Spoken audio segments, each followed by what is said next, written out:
not standing in front of Xur because, for the most part, it is pretty underwhelming shit.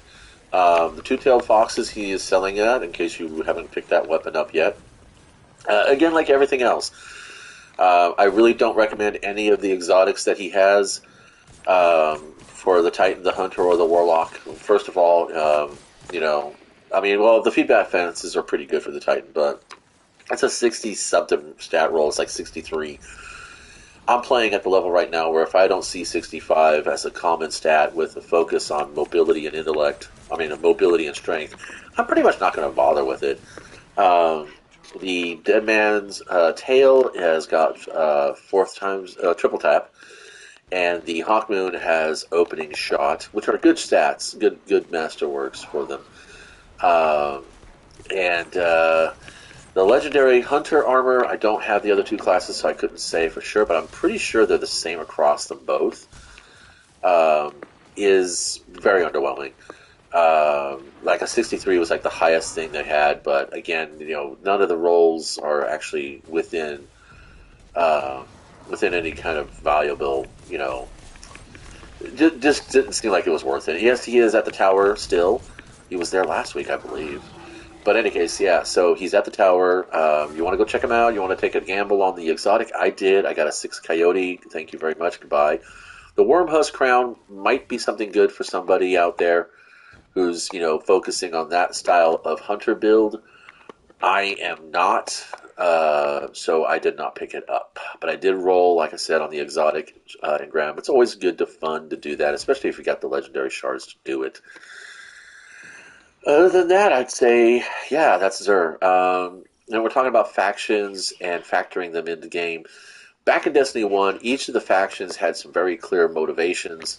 There was some thematic elements that separated them each. The Vex were the Vex not because they were machines, as opposed to everything else. The Cabal were the Cabal not because they look like giant space turtles. I don't know why they want to call those rhinos, but I think calling them turtles would have been more fun because, slow and steady wins the race, and the Cabal are kind of big and slow, and, they are an empire, that actually spans stars. I don't consider the Vex to be an empire as just basically a virus, like the Hive.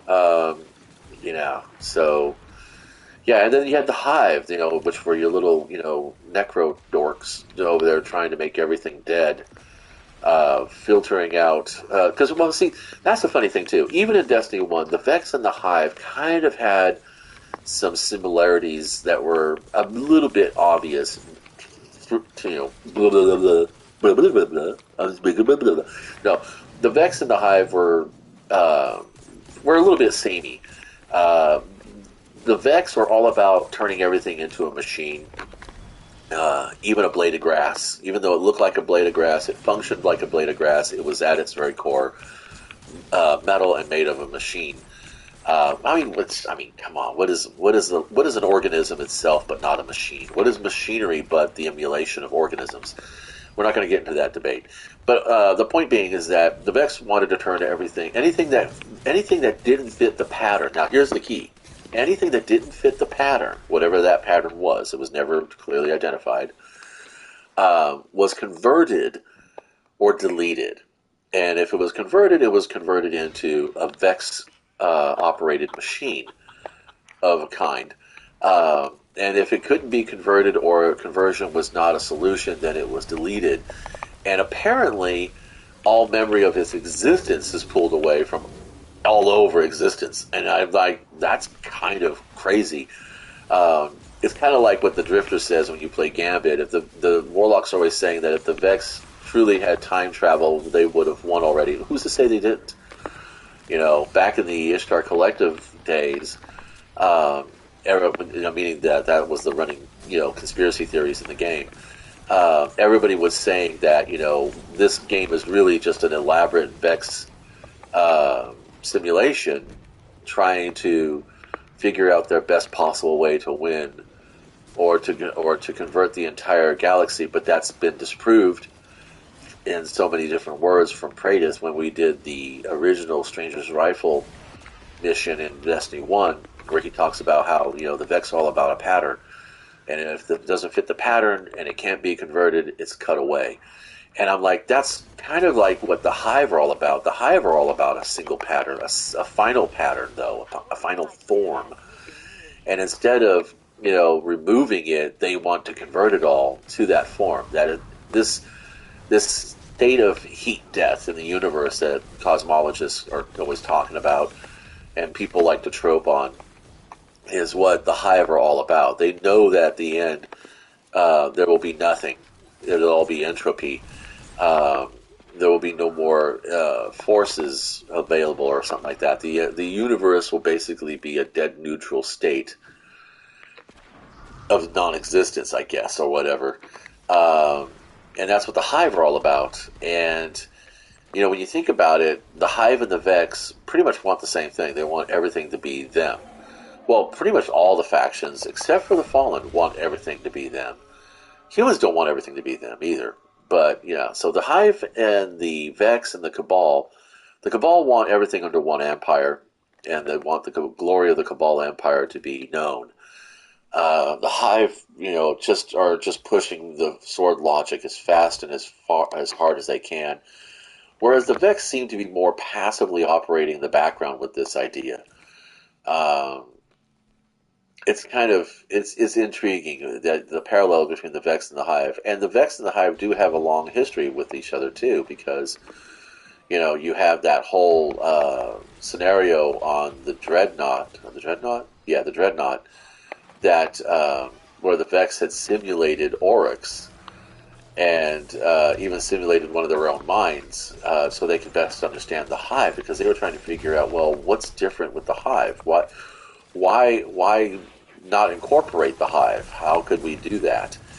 I think that's what the writing team was thinking about when they introduced the Taken King, and they introduced all those lore tabs about the Vex and the Hive interacting. It was kind of like a retconning or a narrative justification for why the Hive were worshipping the Heart of Darkness in the on Venus, or was it Mars? I can't remember. Um, so there's that little niblet. But now in Destiny 2, it's like we're allied with the Cabal. The factions have all splintered, and become different things. And you change the how of a character or a force, and that's okay, because that's what story growth is all about. But when you change the what and the who, it's no longer what it is. It's something else. It's kind of like what is a car versus a motorcycle? A car is four wheels most times, and it is an enclosed vehicle most times, although there are convertibles. Whereas a motorcycle is typically two wheels.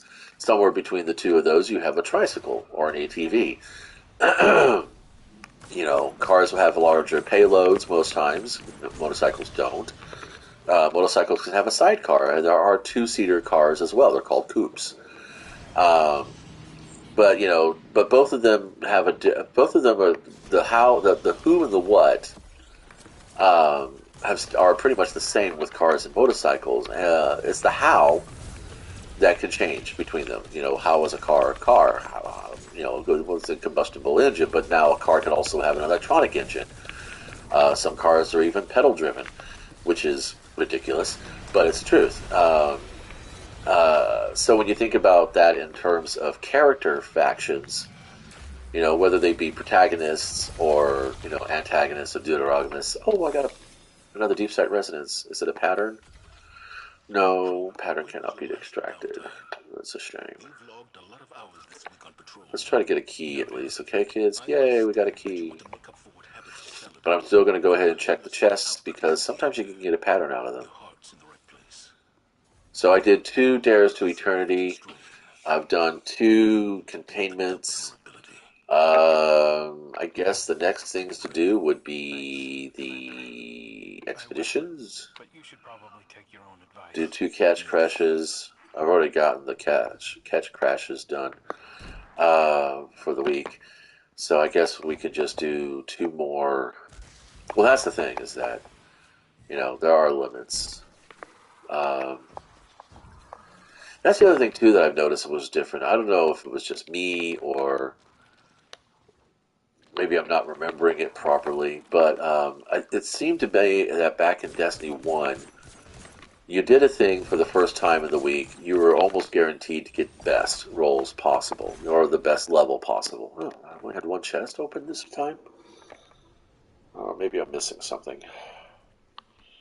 Um, and then if you wanted to keep going back into the activity, you weren't going to earn that Apex thing anymore, but you could get a different role, which is, going to be a lower power level. And then, of course, they introduced infusing, and then everybody was like, oh, this is exciting. Um, but yeah, I think that having to play an activity more than once just to proc something. Oh, there is something here. See, I thought I already checked that one. Yeah, I did. Oh, I didn't collect the loot. There we go. Trash as usual. But yeah, so thinking about what the purpose of the factions are, if it's just a variety of targets, it doesn't really make much sense to me. It doesn't make much difference to me. Um, I guess that's kind of like it falls into the whole idea of when does it start getting too boring to play anymore? It's kind of getting there, honestly. If it wasn't for the weapon leveling and the pattern hunting that I do, I probably would be exceedingly bored with the game and just not be playing anymore. Pleasure Gardens Among the Ruins is downstairs. So let's see if we get something cool out of this. I think I'm still leveling. What am I actually leveling? I've got all the auto rifles.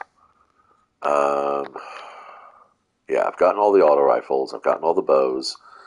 That I think is in the raid. Or I don't know where that's from. I don't care about the pulse rifle except for the battler. I want the battler. Tarnished metal is a good choice. I want one of those. Tears of Contrition is also good. So I could probably be hunting a Tears of Contrition. SMGs. Not really all that big on SMGs, but whatever. Epicurean Infusion Rifle. Oh, that's right, the Deliverance. That's the style. This is from the raid. I don't know, but I think that's from the dungeon. I don't know where you get this. Wish there was a tooltip you could bring it up and take a look at it. Tell you where it actually came from, what activity.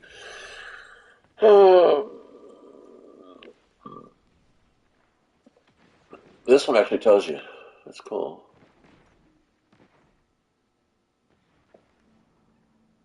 Yeah, these are the class specific.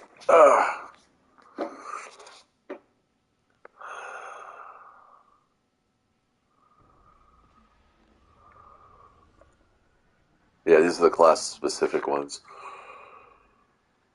Yeah, all it talks about is getting deep side resonance. That's so ridiculous. It's like the exotic ones, they'll tell you where to get it from, but the rest they don't. They should just fucking update that shit so it does.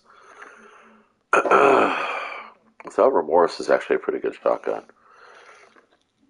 But yeah, so I don't know. I guess mostly because anytime, any other game I've ever actually played, if it's not a very clear enemy faction, um, or an allied faction, then it was a playable faction. Like Magic the Gathering or Legend of the Five Rings or even fucking Pokemon. Um, you can even play as a Pokemon in some games. You know, what am I supposed to be looking? Among the Ruins. That's going to be this way. That's the greatness. I will suffer no fools who are AFK. Maybe I misinterpreted which direction I was supposed to go. Are they the ruins? No, that's loyalty. I went the wrong way because I am still a...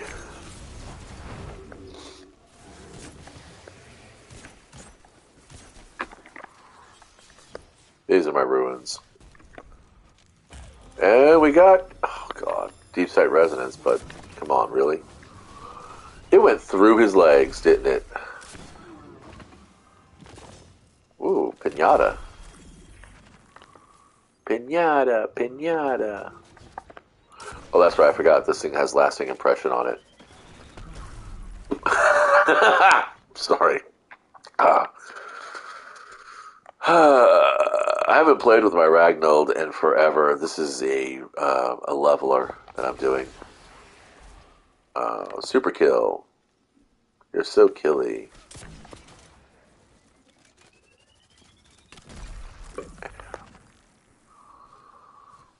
Up. Ooh, there's a chest.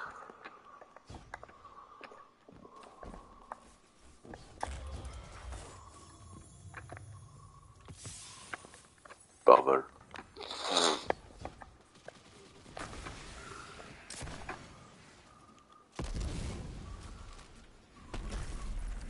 Fourth of July. Emotional damage.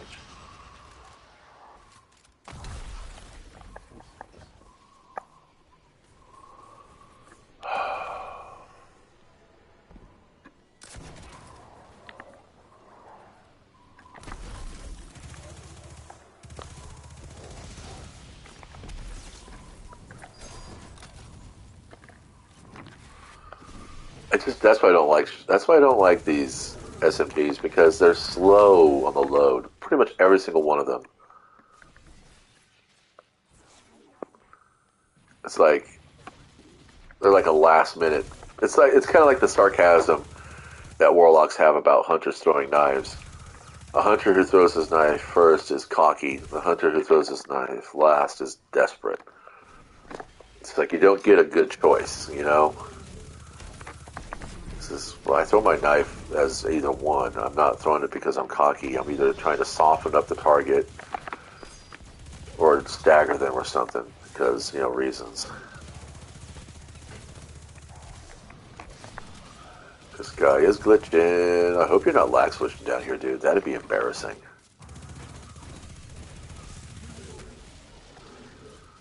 Just gotta keep firing at them.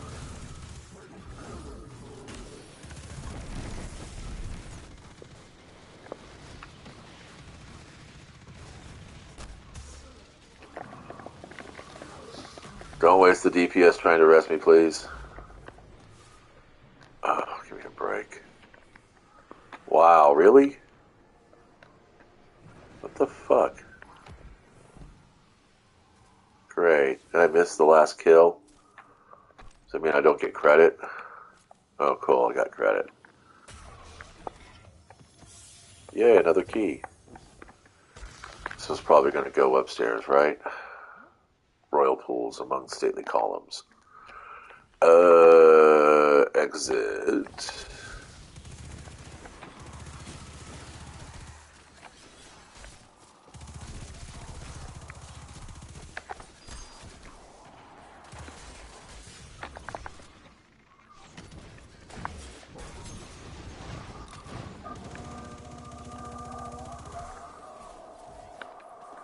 Well, obviously, dumbass. I know where I have to go.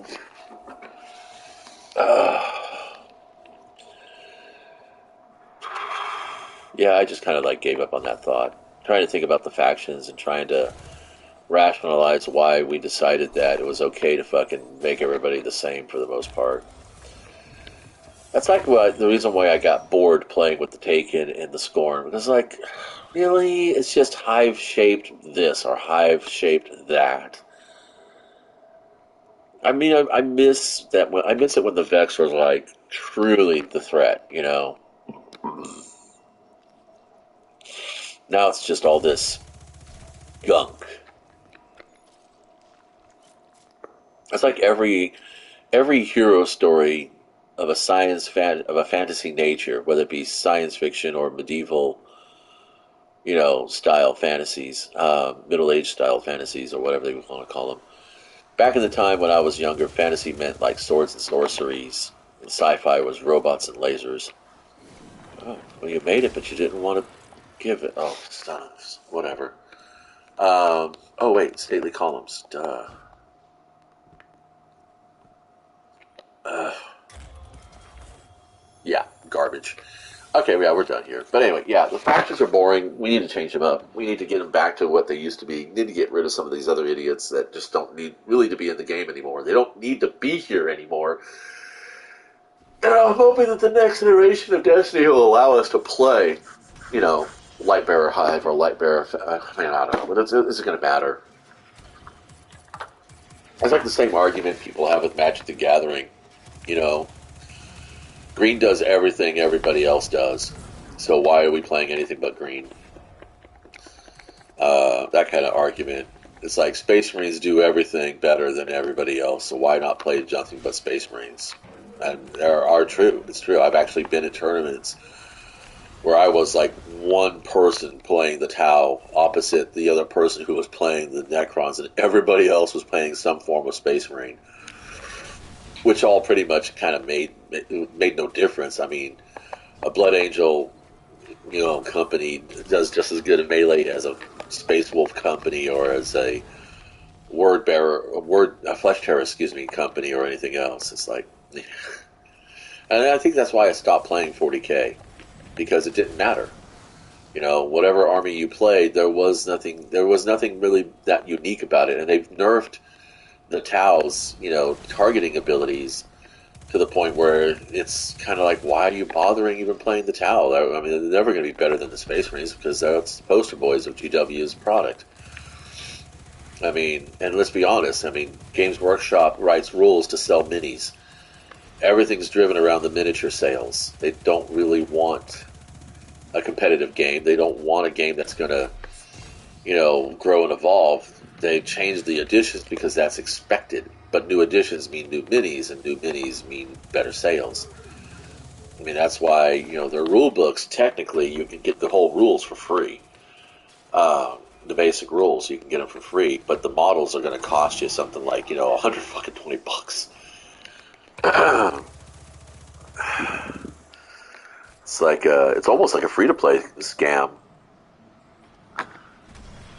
The big difference is that you can proxy your models.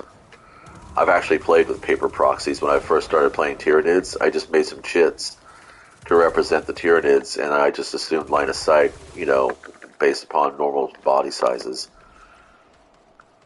And of course base sizes. So